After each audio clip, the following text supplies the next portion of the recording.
C'est bon Ferrari, Ferrari c'est fort, Ferrari c'est solide. Aujourd'hui, Charles Leclerc a réalisé le meilleur temps de toutes les séances des essais hivernaux. Je te partage les résultats, on va faire un petit bilan. Clairement, pour le moment, Ferrari m'impressionne avec Mercedes. Juste sur les 30 derniers jours, vous êtes 17 000 à vous être abonnés, je vous remercie et ça fait plaisir. Le résultat de cette dernière journée, donc Charles Leclerc qui a le meilleur temps et de loin, mais attention on va tempérer un petit peu, c'est lui qui avait mis des pneus plus tendres, donc forcément ça va plus vite. Devant Norris, la McLaren encore une fois, la Red Bull en troisième position encore une fois, et une Mercedes dans le top 4, clairement on a un Big Four qui se dessine. Et nouvelle chose que je tiens à souligner, Pierre Gasly et sa Alpine, 5ème, c'est bien, c'est positif. Au total, sur les 6 journées, voici le nombre de tours effectués par les écuries. C'est McLaren qui a été la plus efficace, la plus fiable sur la piste.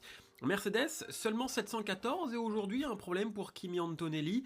Il se dit dans le paddock que la Mercedes aurait déjà utilisé 2 moteurs pour ses essais à suivre. Autre enseignement, c'est Aston Martin, on va en parler dans quelques instants, et même Red Bull. Clairement, Hadjar n'a pas été aidé par les soucis techniques, seulement 672 tours. Ferrari, ça tourne bien, et Williams qui a bien redressé la barre après des premiers essais manqués. Mais je vais être sincère, Ferrari m'impressionne. Ferrari m'impressionne. Leclerc en qualification l'année dernière, 1,31, cette année 1,31,9. On n'est même pas à 2 secondes des temps des F1 de l'année dernière. Ça va être intéressant. Forcément, ils ont encore de la performance sous la pédale.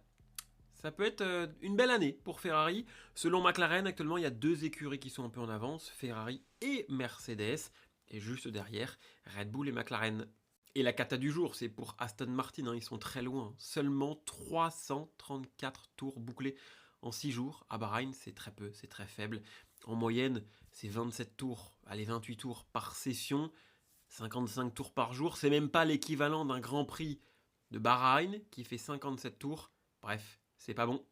Alors on le sait, la Ferrari est plutôt bonne, Red Bull, ça va dans le bon sens, même s'il y a des petits problèmes de fiabilité, McLaren n'est pas très loin. La seule incertitude, c'est Mercedes. Est-ce qu'ils ont bridé le moteur, oui ou non? À quel point ils sont performants? Je continue de mettre Mercedes en première position, mais juste derrière Ferrari, ça pour le coup, je pense, jouer plutôt sûr.